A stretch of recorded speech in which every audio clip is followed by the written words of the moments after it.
Hello, you are welcome to English class with Flash Isaac. Today, I shall be taking you through the units of English and the 4 English skills. English language. Language is simply a system of communication used by a country or by people. A system of communication. Now, communication simply means to share or to receive information.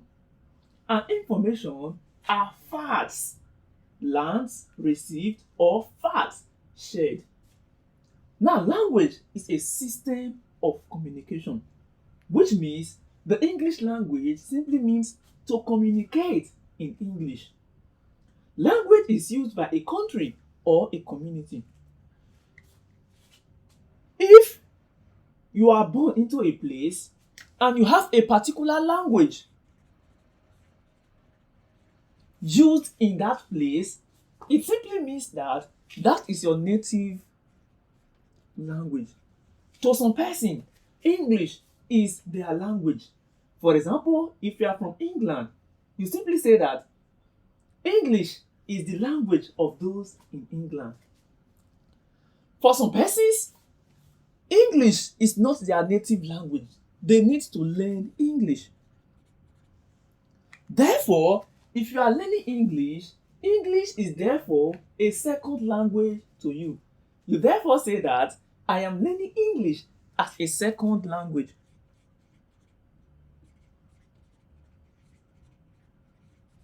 Which is English as a second language, ESL, or English as a foreign language. Units. What are units? Units are ways we measure. They are systems of measurements. For example, if I say 2 kg, or I say something like this, $2. This is simply units of money. This is simply units of mass. If I say 2 seconds,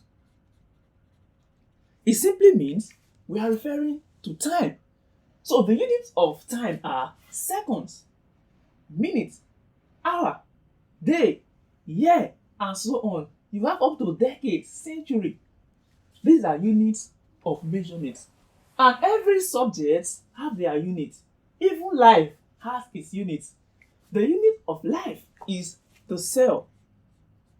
Cell is the basic unit of life. And group of cells coming together to perform a function, they become tissue. And group of tissues coming together to perform specific function, they are referred to as organ. And the organs are eyes, nose, tongue, ear. These are the sense organs. Then organs coming together to perform specific function, they are referred to as system.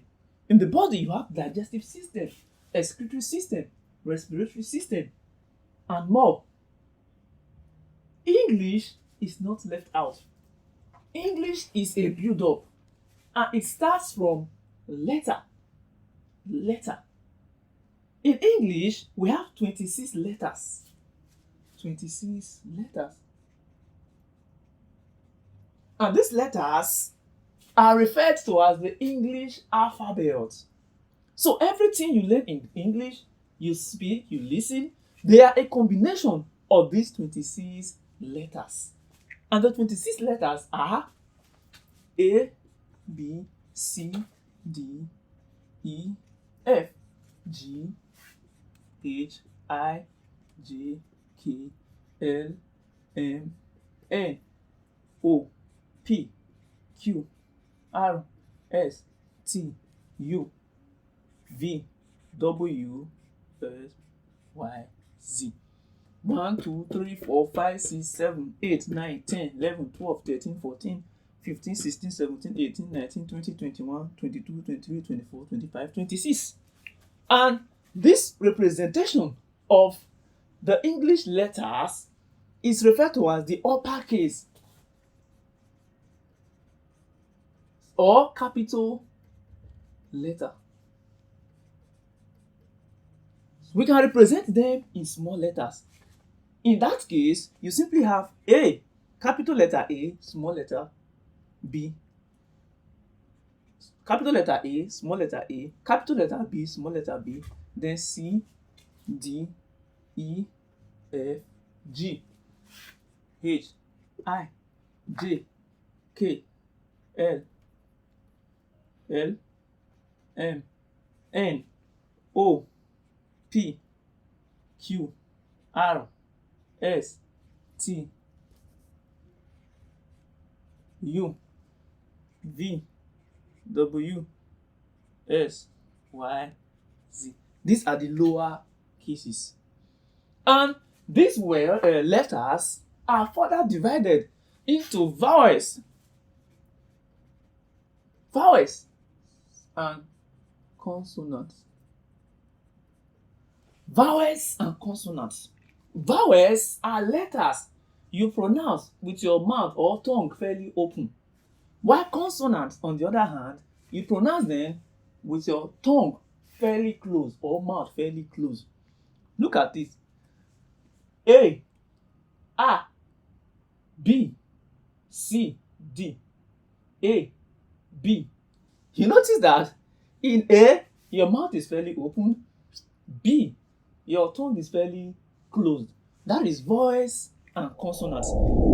Now, out of the 26 letters in the English language, 5 of them are vowels. The others are consonant sounds.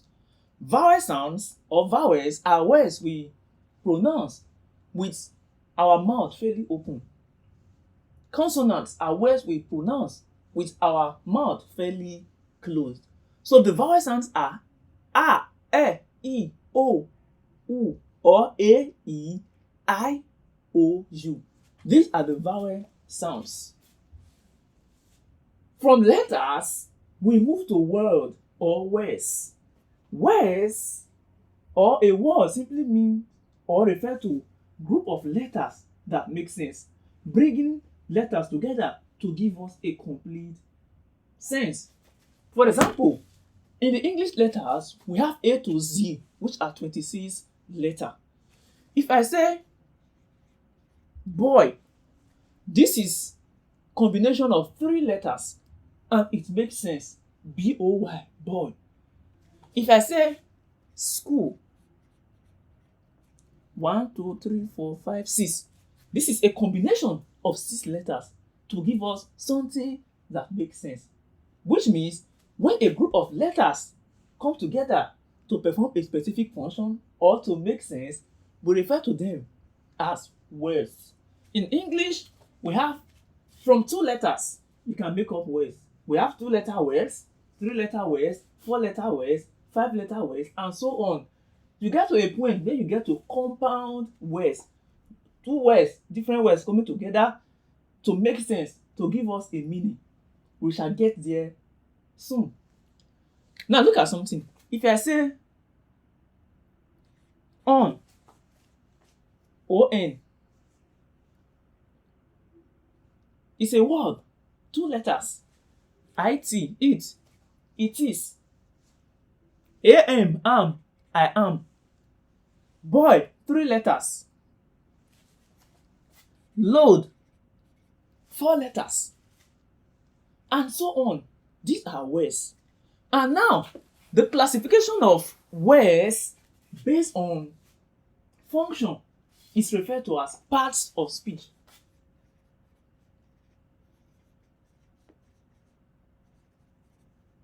When we classify words based on their function, we form parts of speech. And the parts of speech are 1, noun. Noun is simply the name of person, animal, place, or things. In fact, noun refers to the name of anything. Boy, that is person, noun. School, noun. Chair, those are things. Goats, animal. London, place. Spoon, something. These are nouns. Name of persons, animal, place, or things. And noun can be common noun or proper noun.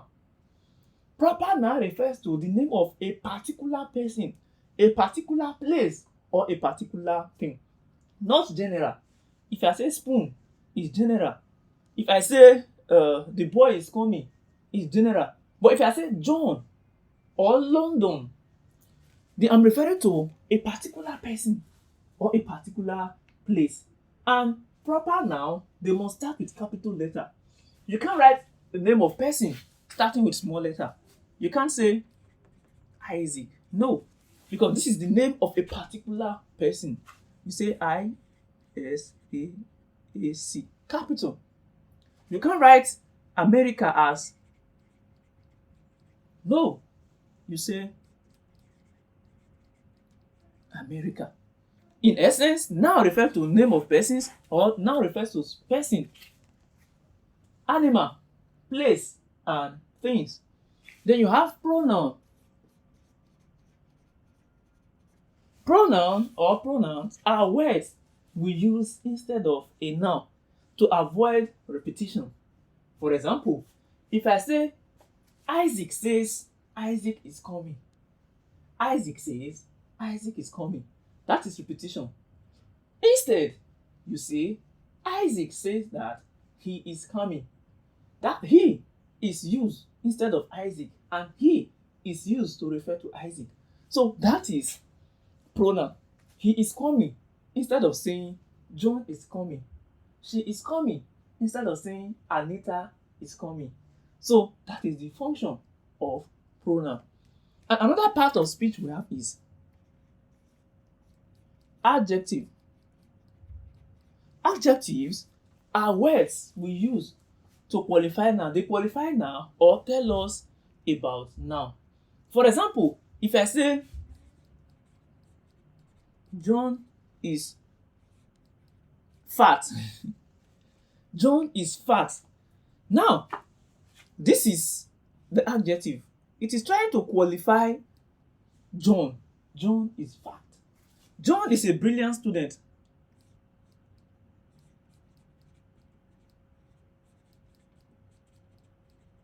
Is a brilliant student. Brilliant tells us about the noun. That is the role of adjective. Then we have verb. Verbs refer to action words or doing words in a sentence. If I say he ran away. He ran away. Run, that is verb. He loves me. That is verb, the action or doing word in a sentence. Now, how about something like this? We have adverb. Adverb, they tell us about verb. For example, he ran.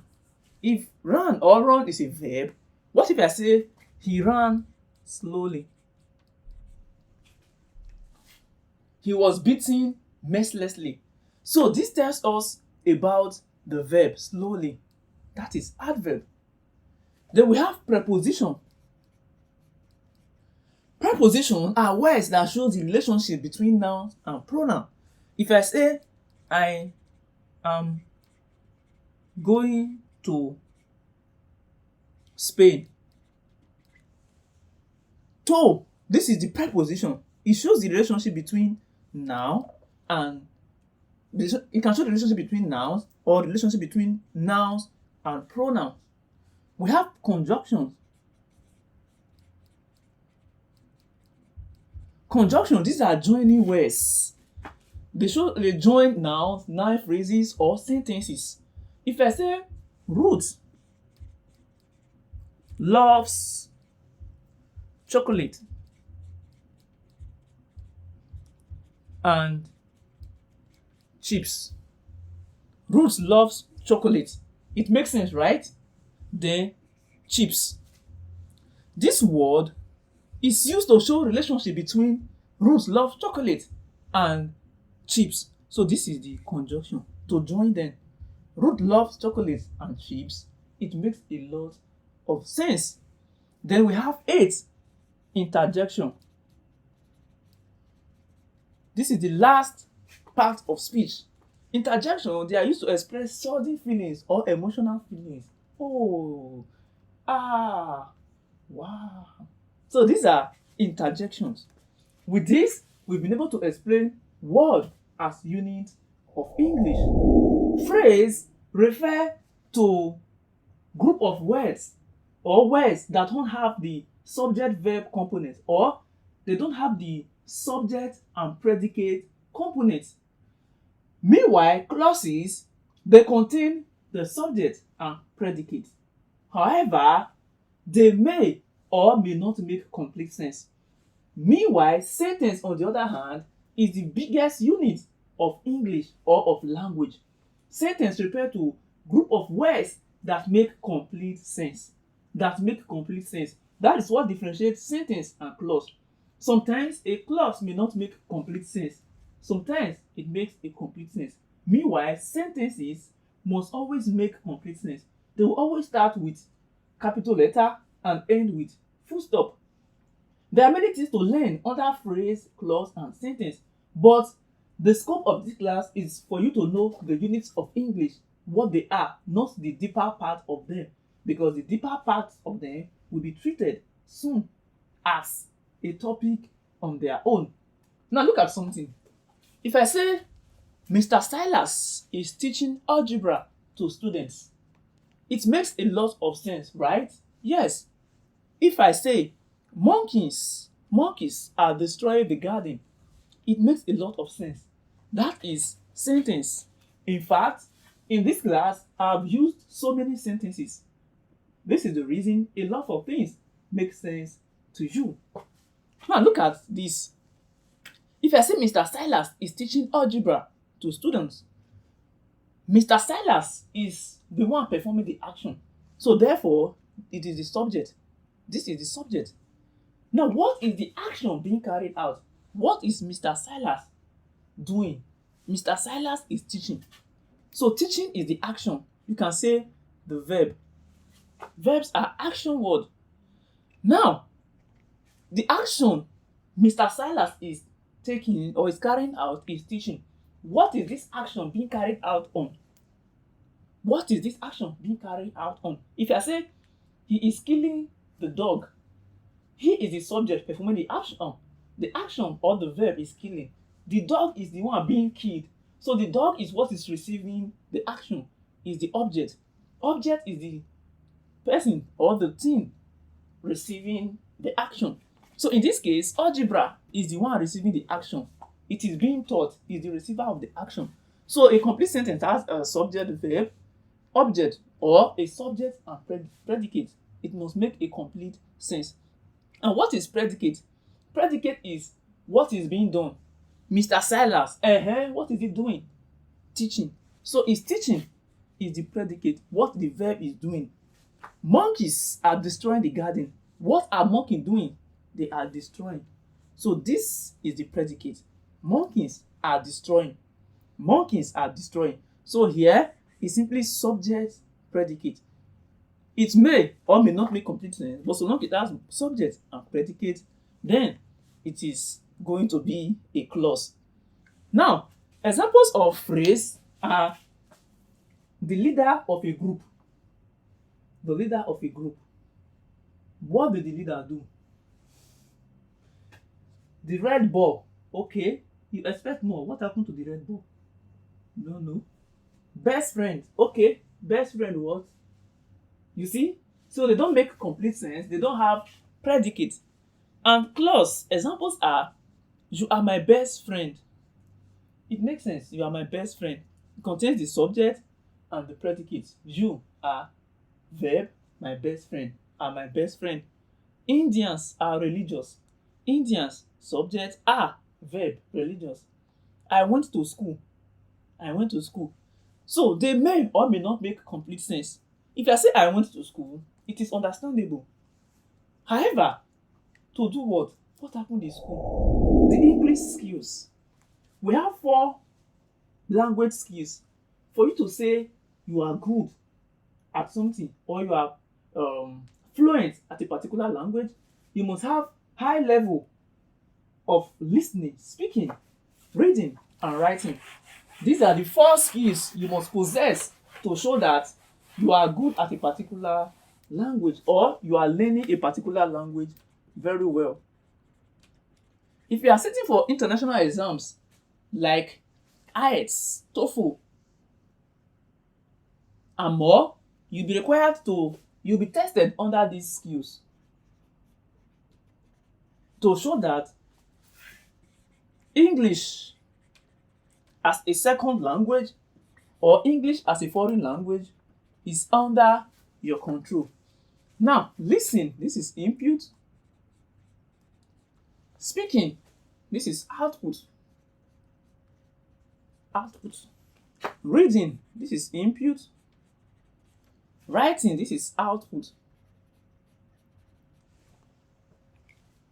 When you are listening, you are receiving, that is input. And when you listen over time, you'll be able to speak listening. Which means to speak in English, you should be able to listen in English. Movies in English, words spoken in English, radio presented in English. So you are listening to English. So to listen to English properly, you must bring different sources of English or different audio where English is being spoken, or friends speaking English, listening to English teacher in class, watching the news. Then reading, on the other hand, you get newspapers, buy books, a lot of materials to enhance your reading. In your room, try to practice, record yourself while speaking, can be in front of a mirror, start speaking. Then get a sheet of paper, start writing, whether it makes sense or not, start from somewhere. With that, you begin to improve your skills. So in summary, the 4 English skills you should learn are listening in English, reading in English, speaking English, and writing English. So listen carefully, you speak English, you read in English, then you write in English. So these are input, you receive them. Output, you give out. For you to be able to speak very well in English or to write very well in English, you need to have listened and read in English. Ladies and gentlemen, English language, units of English and English skill. I hope you found this class helpful. I am Flash Isaac. Feel free to let others know about this video. Subscribe to this channel, Flash Maths YouTube, for more amazing English videos. Thank you. Enjoy.